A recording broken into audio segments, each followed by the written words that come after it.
H-E double hockey sticks? Hell. Soul was a beautiful, enjoyable movie with a deep, deep message. However, with no antagonist, does that mean that the bad guy is your dreams? Let's talk about it. Real talk, I ain't from the block, but I got street smarts, I've seen some things. You ever seen a nigga get murdered? Have you ever seen a motherfucker hang? All these little niggas talk about gangbang, but the times have changed, I know you know this. Cops killing us, we gotta stay focused. Government does what it wants, fuck the voters. But that's the big picture, let's get down to street level. Try to put a wall over everyone's eyes, I be blind, still go daredevil. All these niggas think they so special, everybody claim they a trap boss. Every chick think they the baddest bitch, guess my real last here to piss you off. Everybody in the hood is slanging pounds, who the hell is lying, where the fuck the business? Honey, you may think you the baddest broad, but you just a story. Yo, nigga, I hear that dope when you make out the fire ganj. In the end, it's all just weed. Shorty, you make it, the bomb is head, but you ain't the first one to give it to me.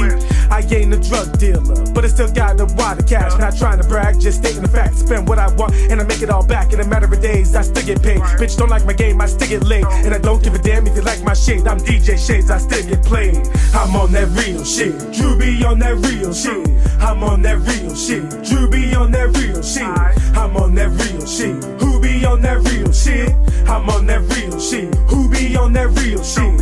I'm on that real shit. Drew be on that real shit. I'm on that real shit. Drew be on that real shit.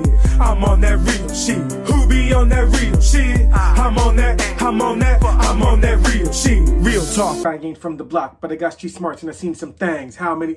Oh, shit. My bad. I really like that song for the opening. So, today on Drew's Reviews, we are talking about Soul, as you can tell from the intro. Soul was released on Disney Plus on December 25th, 2020. Directed by Peter Doctors and Kemp Powers, and starring Jamie Foxx as the voice of Joe and Tina Fey as the voice of 22, as well as a whole bunch of other people like Ashley Larry as Dez and Angela Bassett as Dorothea. So, let's talk about it. I'm gonna try and do this as spoiler-free as possible, but you know how it is when I get to talking. So, the movie follows Joe Gardner, who is an individual who has loved music all of his life. And he is a pianist who is a jazz musician, and his goal is to play music professionally. And trust me, as an aspiring musician myself, I completely understand this. He settles as a job as a music teacher, which, his students are kind of garbage, but that's how it is, except for one student who is really amazing at trombone, playing amazing and beautiful solos. The music that Joe plays on the piano is just, oh my goodness, the music is amazing. Where I live, there used to be a bar called the Blue Wisp. It was a jazz club. And I used to go there. I only went there like 4 times. But I remember the first time going there. And I was like maybe 19. I was about 21. I was between 19 and 21. I really can't remember because I don't think I was drinking there. But I remember walking in and the cool, smooth blue lights and the guys playing music on stage. And there was that thin layer of smoke just hanging in the bar because it was back when smoking was allowed, and it just had such a cool vibe to it, a cool feel to it.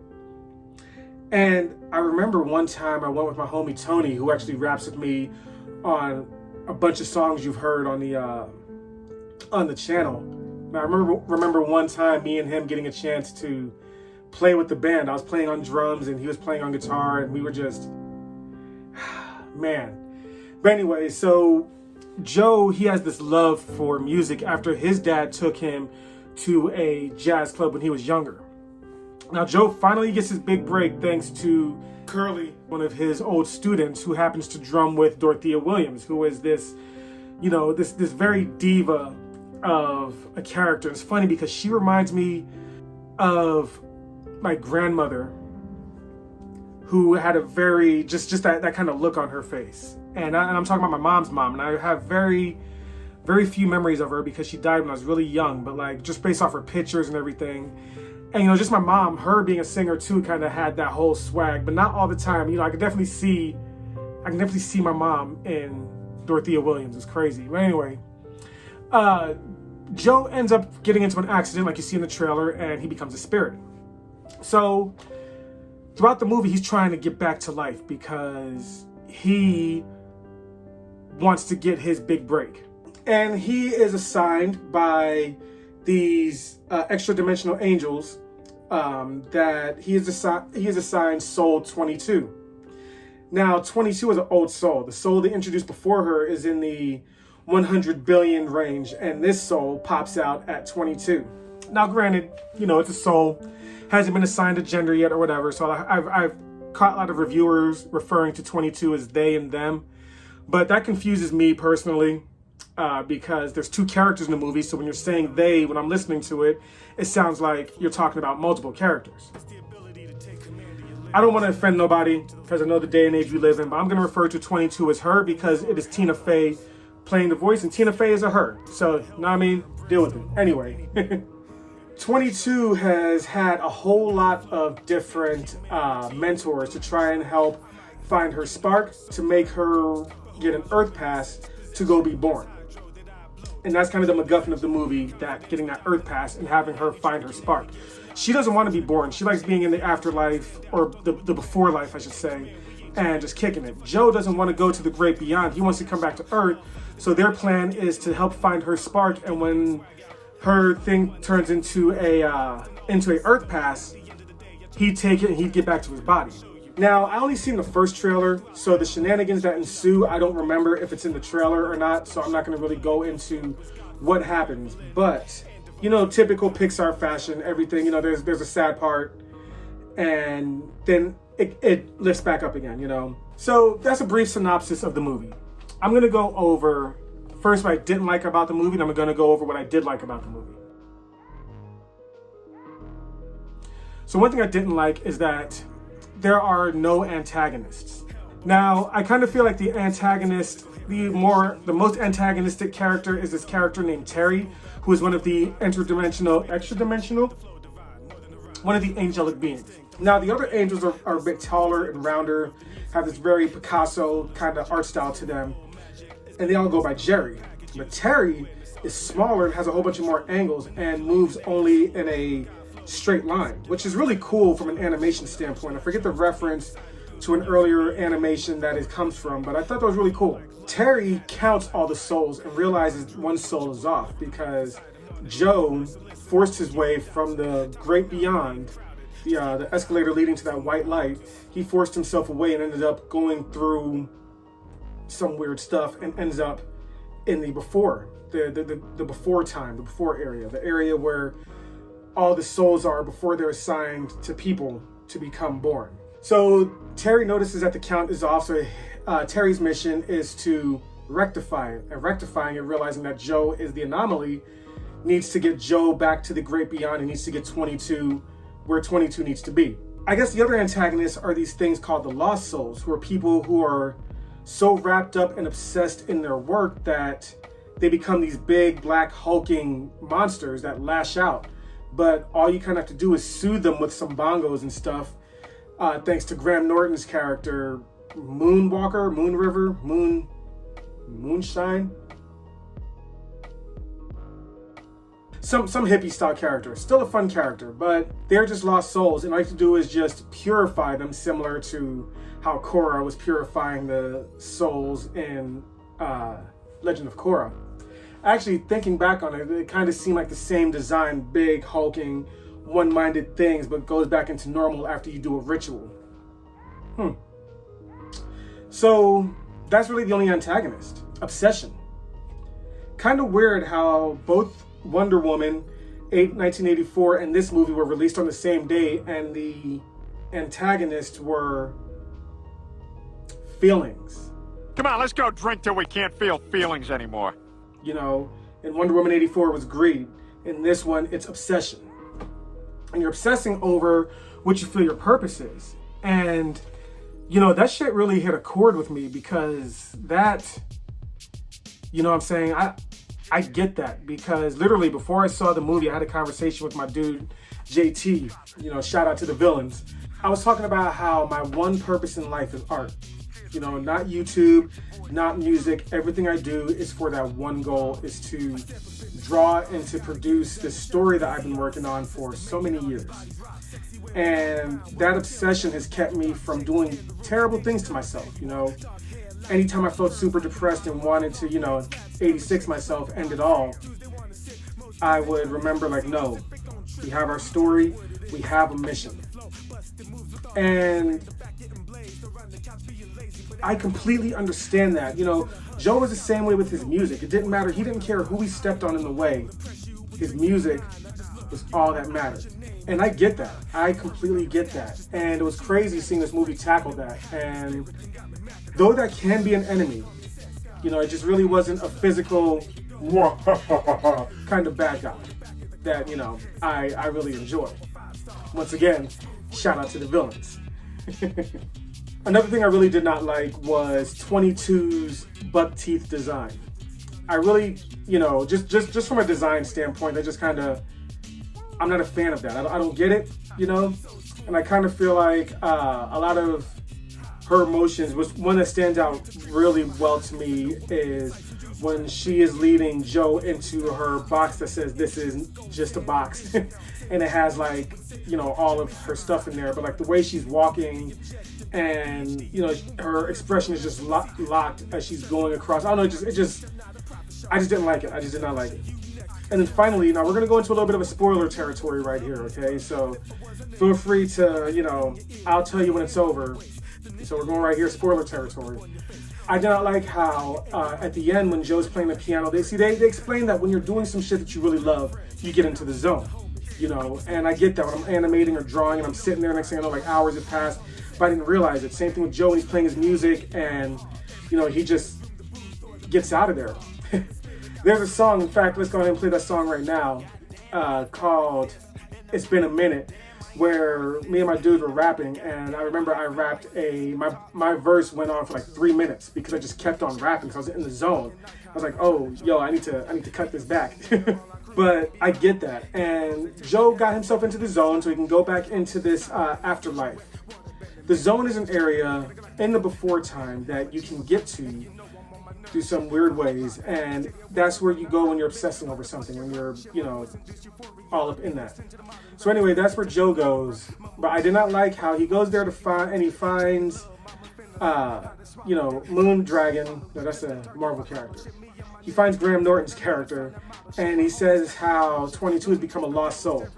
So Joe does what he has to do and, pretty much encourages her to come back to the regular side, and then it implies that he helped her find her purpose, and now he's back on the conveyor belt going into the great beyond. And I'm watching him like, wait, why is he over there? He didn't die. He was playing piano and went into the zone, and when he went into the zone, he went looking for people, pretty much astral projecting, similar to what Graham Norton's character is doing when he's flipping his sign around, and he's in the zone doing that. So I kind of feel like he shouldn't have been on that great divide. He was brought back to life. People come back from those near-death experiences, see that bright light at the end of the tunnel, Doesn't mean that they have to go right back to death if they were to fall asleep or something. I just didn't like that. I really did not. Spoiler over. What I did like about the movie. First off, the jazz was amazing. The music they were playing, if that was Jamie Foxx playing, more power to him, because that man is stupid talented. And if it wasn't him playing, whoever was playing that was just amazing. It was beautiful. It drew me in when they were playing the musical parts. And I really loved the character progression, seeing how 22's character progressed and even how Joe's character progressed.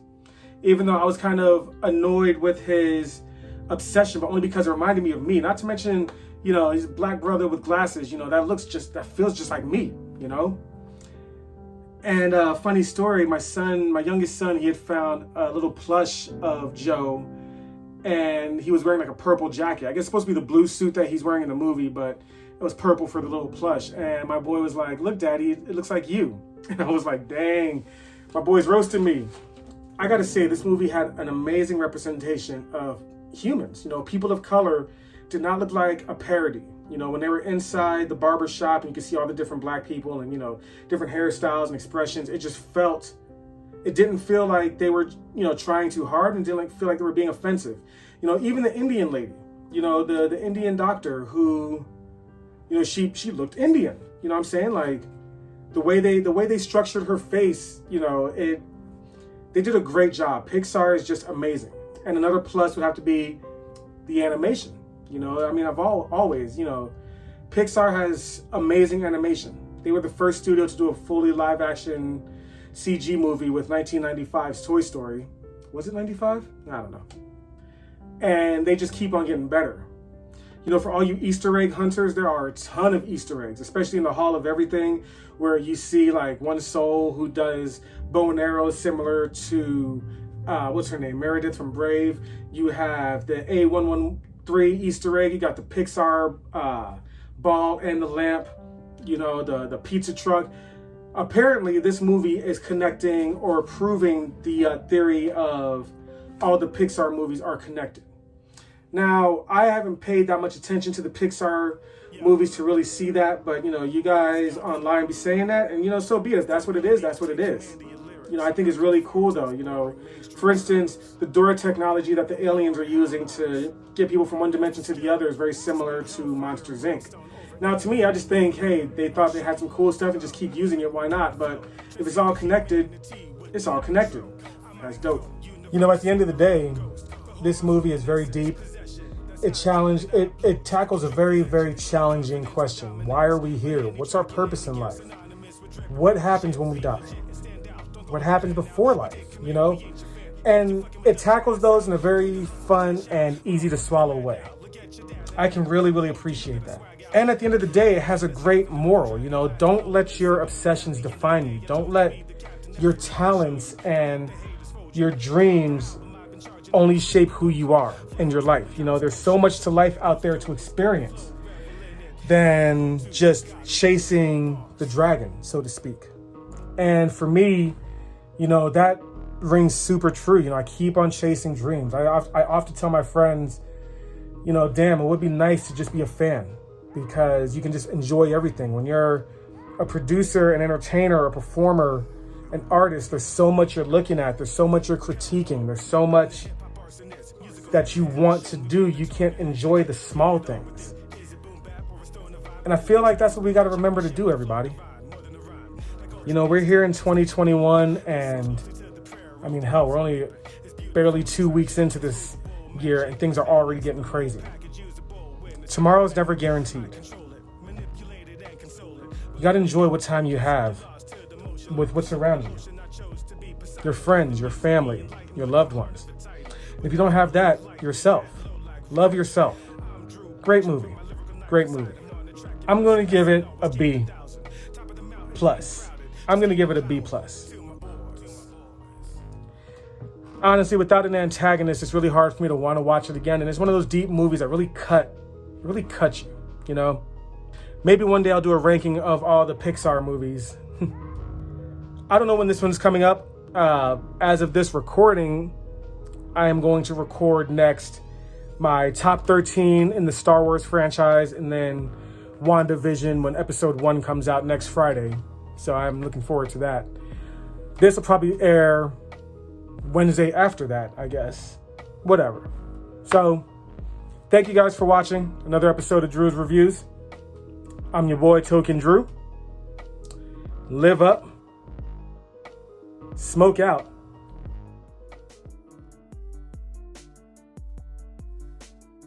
And game on. I'm out this bitch. Thanks for watching.